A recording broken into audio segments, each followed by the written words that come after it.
Hi, everybody. Thank you for joining this call. How are you? I'm great. How are you? Good, thank you. So I just wanted to thank you for coming out or popping on screen and to tell you that I'm really intrigued by all the work that you're doing through STAND and encouraged by it. So could you please tell me how STAND started? Stan started in 2014. There were a couple of girls who were on the tech bus at the high school, and the N word was being thrown around, and there was some offense. There was a lot of offense taken to it. So the principal at the time, who was there, Dr. Jan Santee, and I, and Mr. Johnson met with some African American students, and we were telling them that we were supportive and asked if they would share with us anything that had happened with them, so that it could be taken care of.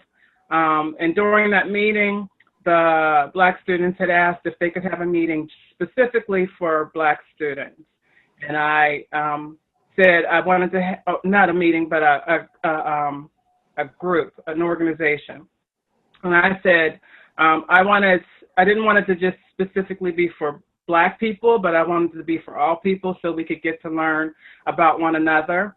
And so that was the inception of it, and from there we grew. And I'm going to stop right there. Thank you. That's very interesting. So what is it? What does STAND stand for? I know it's an acronym. What's it mean? It means stand together against negativity and discrimination. It's great. So you said, what year did it start again? 2014. 2014. And since then, STAND has grown. Can you share a little bit about how STAND grew?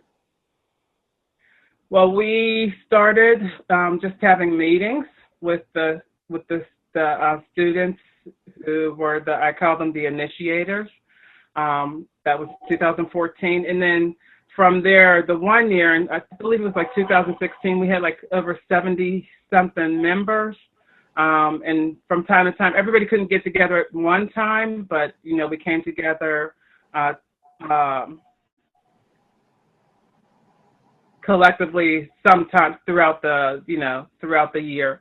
But in 2015, one thing that we did was we joined actually, Diane, with you, and Samuel and Anna Mae Richardson Community Garden.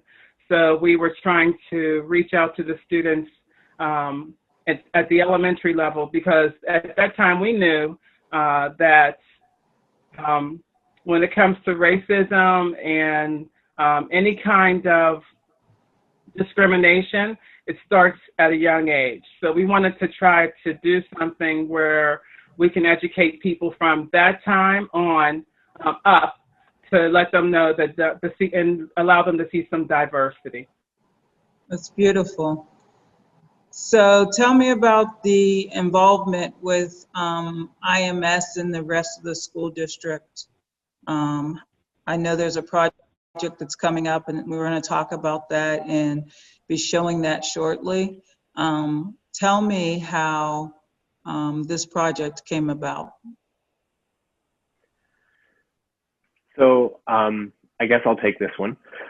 Back in June, the other STAND sponsors at IMS and I got together with Tracy for a little meeting outside. A little backstory: we started a group of the STAND Club at IMS back in the fall of 2019.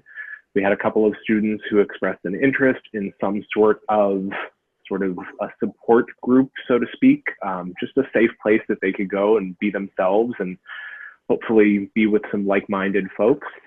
And we decided that it might be a good thing to fall under the umbrella of STAND.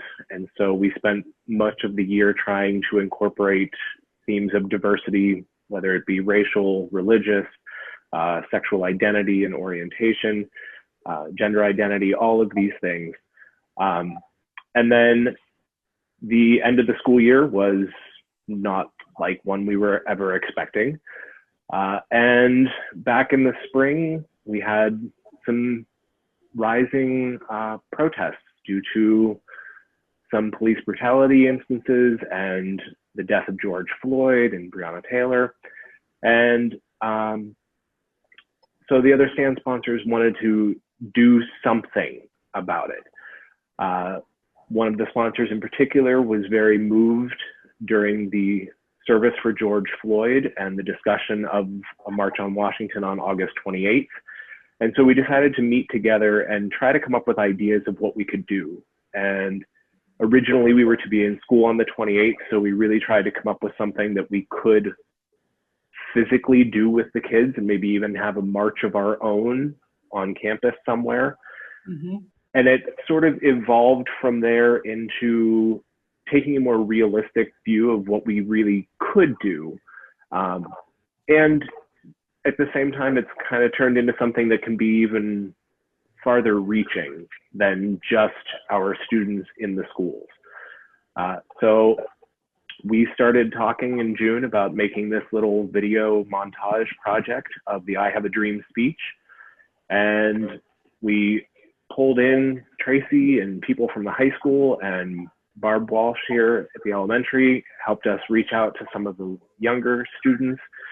And what we've ended up with is a video that reaches children who are kindergarten, possibly younger, all the way up through the adults throughout the district, the mayor of Bethel Park, the magistrate, and some school board members. That's phenomenal. So, Barb, how was it that you got involved with this, and what is your take on the importance of this upcoming video that we're going to be watching? Because of recent events that Jay mentioned, you know, I had gotten in touch with Tracy. We've been in touch here and there over the years, and I really wanted to do more at the elementary level, realizing that, you know, most of our kids are not exposed to people who don't look like them or act like them or think like them.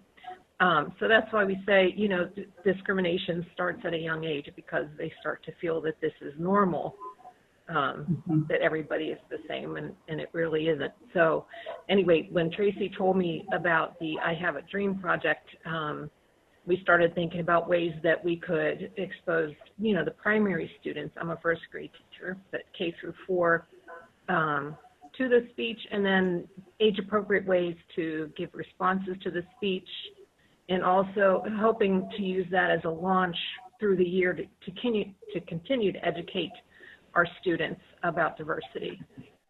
That's beautiful. One of the things that I find extremely important is understanding how your uniqueness is what we are looking for in this world. It's what we need in this world. We're not all supposed to be cookie cutter.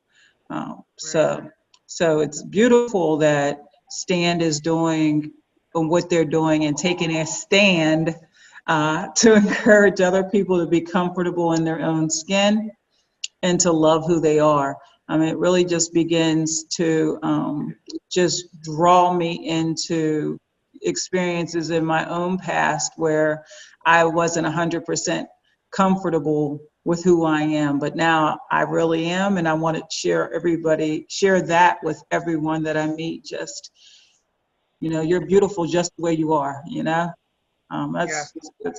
That's a phenomenal reality that, you know, it's important that we all face.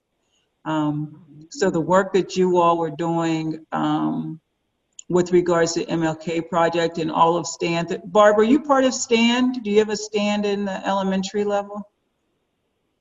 We don't have an official chapter of STAND yet, but we do have a group of teachers who are interested in working with us on this. So. Okay, that's great. So this sounds like it's really turning into something more than what you realized it would be, huh?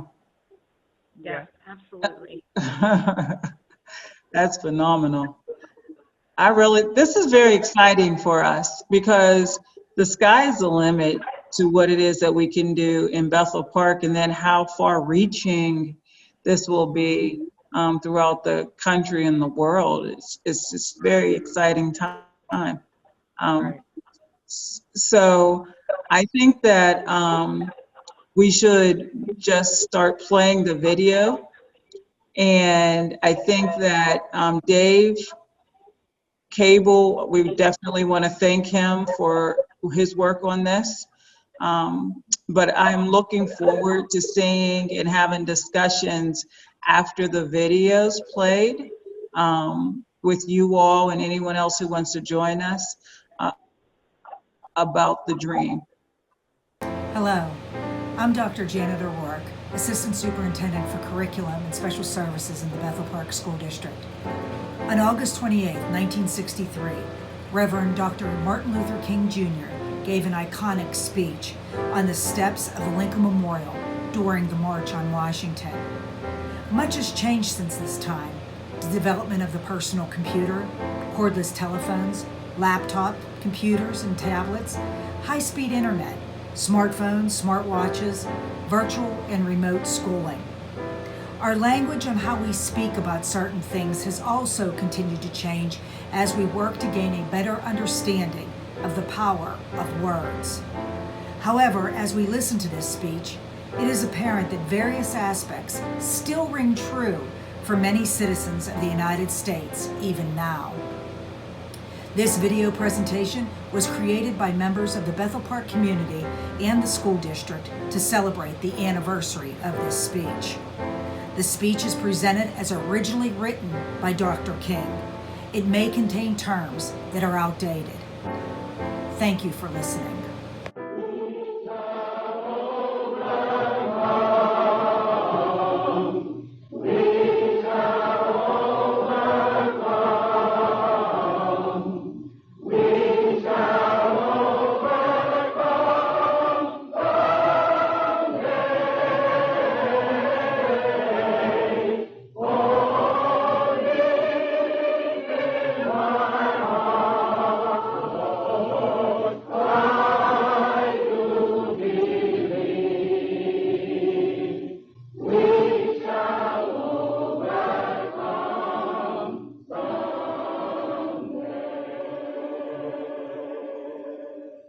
At this time, I have the honor to present to you the moral leader of our nation.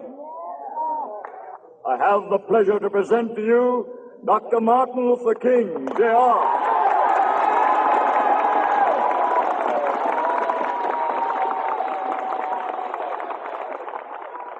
I am happy to join with you today in what will go down in history as the greatest demonstration for freedom in the history of our nation.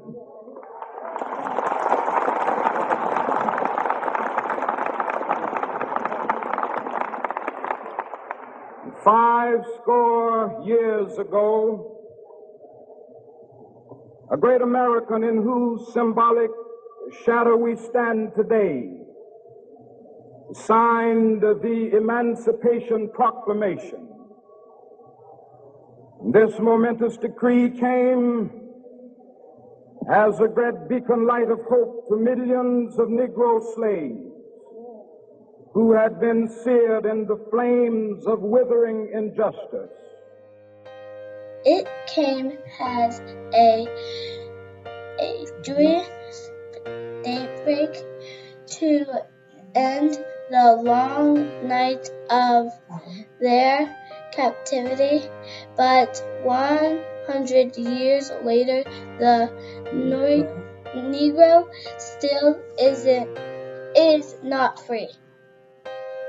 100 years later, the life of a Negro is still sadly crippled by the manacles of segregation and the chains of discrimination. 100 years later, the Negro lives on a lonely island of poverty in the midst of a vast ocean of material prosperity.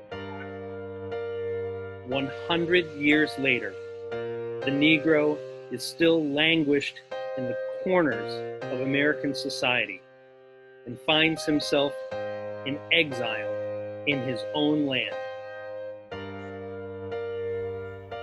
And so we've come here today to dramatize a shameful condition. In a sense, we've come to our nation's capital to cash a check. When the architects of our republic wrote the magnificent words of the Constitution and the Declaration of Independence, they were signing a promissory note to which every American was to fall heir.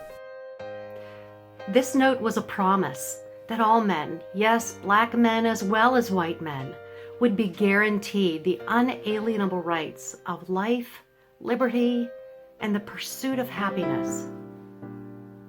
It is obvious that America has defaulted on this promissory note insofar as her citizens of color are concerned.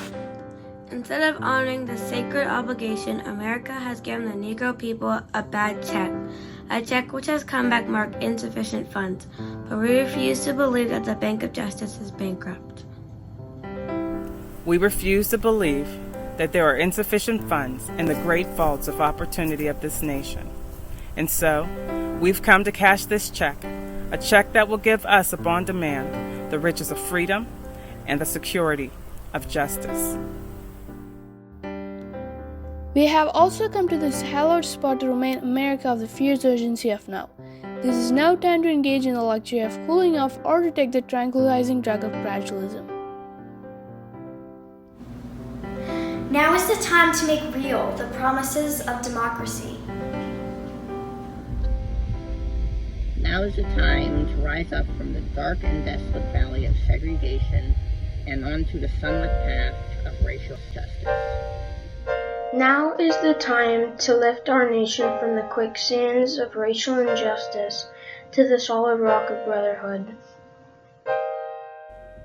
Now is the time to make justice a reality for all of God's children. It would be fatal for the nation to overlook the urgency of the moment. This sweltering summer of the Negro's legitimate discontent will not pass until there is an invigorating autumn of freedom and equality. 1963 is not an end, but a beginning. And those who hoped that the Negro needed to blow off steam and will now be content will have a rude awakening if the nation returns to business as usual. There'll be neither rest nor tranquility in America until the Negro is granted his citizenship rights. The whirlwinds of revolt will continue to shake the foundations of our nation until the bright day of justice emerges. But there is something that I must say to my people, who stand on the warm threshold which leads into the palace of justice in the process of gaining our rightful place. We must not be guilty of wrongful deeds. Let us not seek to satisfy our thirst for freedom by drinking from the cup of bitterness and hatred. We must forever conduct our struggle on the high plane of dignity and discipline. We must not allow our creative protest to degenerate into physical violence, again and again. We must rise to the majestic heights of meeting physical force with soul force. The marvelous new militancy which has engulfed the Negro community must not lead us to a distrust of all white people. For many of our white brothers, as evidenced by their presence here today, have come to realize that their destiny is tied up with our destiny.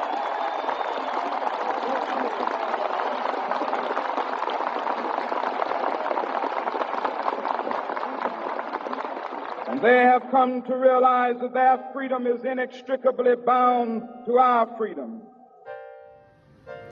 We cannot walk alone, and as we walk, we must make the pledge that we shall always march ahead. We cannot turn back. There are those who are asking the devotees of civil rights, when will you be satisfied? We can never be satisfied as long as the Negro is the victim of the unspeakable horrors of police brutality. We We can never be satisfied as long as our bodies, heavy with the fatigue of travel, cannot gain lodging in the motels of the highways and the hotels of the cities.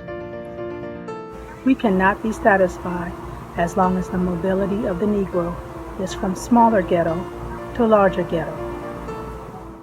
We can never be satisfied as long as our children are stripped of their selfhood and robbed of their dignity by signs stating, "For whites only."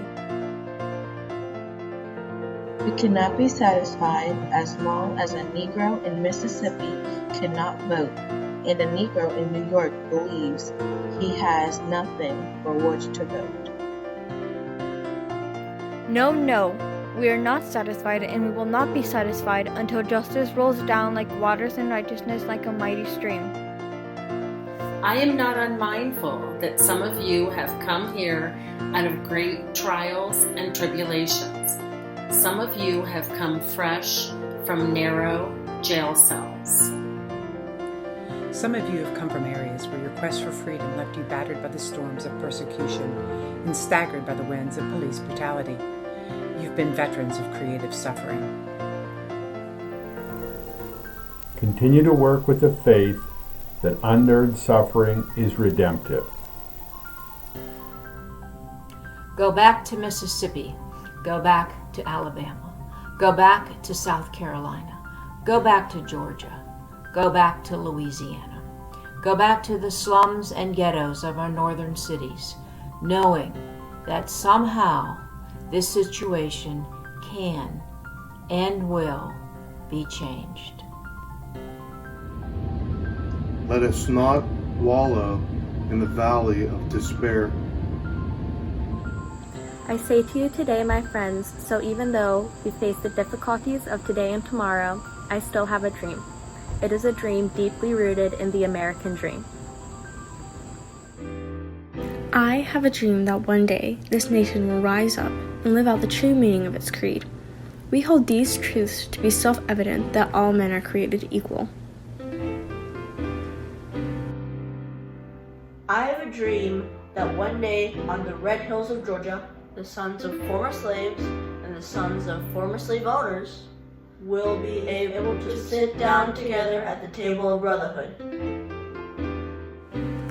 I have a dream that one day, even the state of Mississippi, a state sweltering with the heat of injustice, sweltering with the heat of oppression, will be transformed into an oasis of freedom and justice.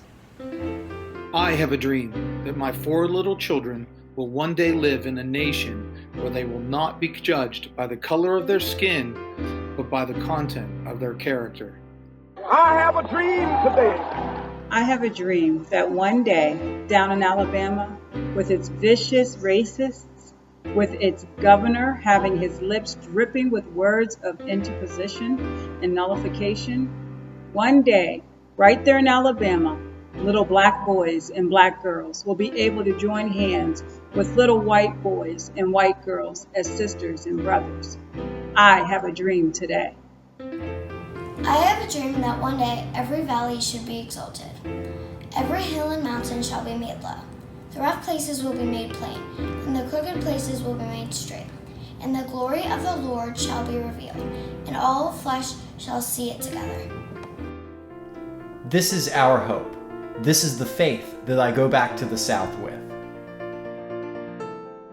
With this faith, we will be able to hew out of the mountain of despair a stone of hope.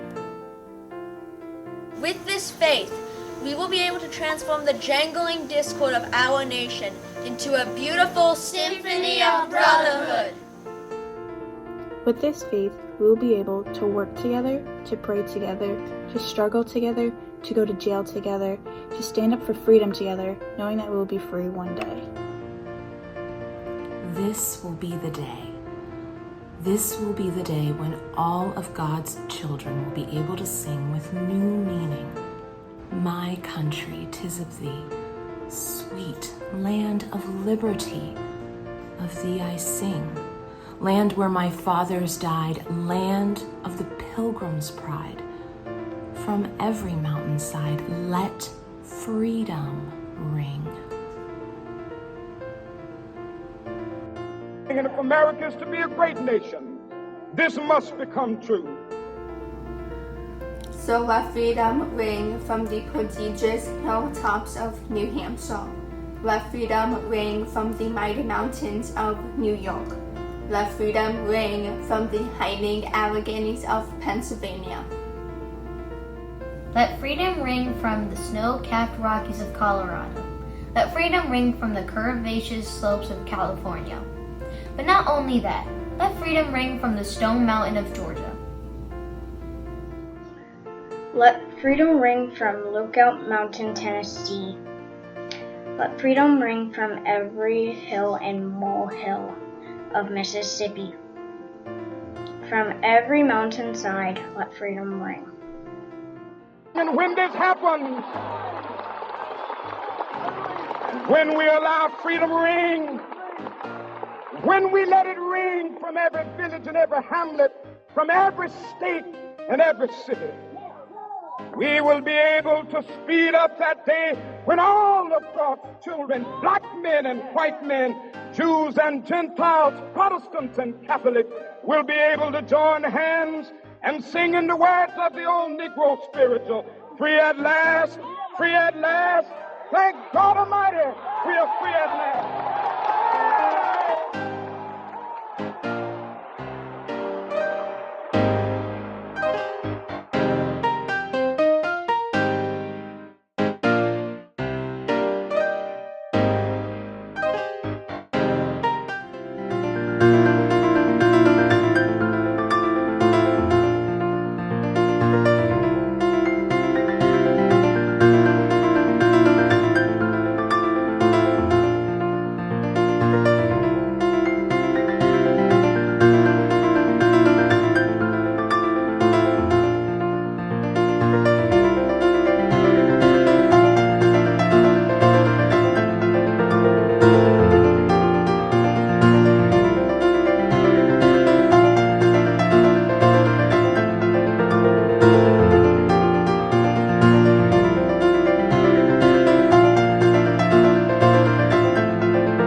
At the end of the video, you've seen the question asked, what are you going to do?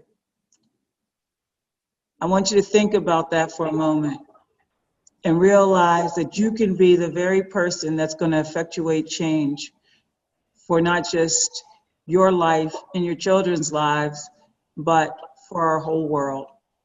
So thank you so much for joining us, and let's take a stand together.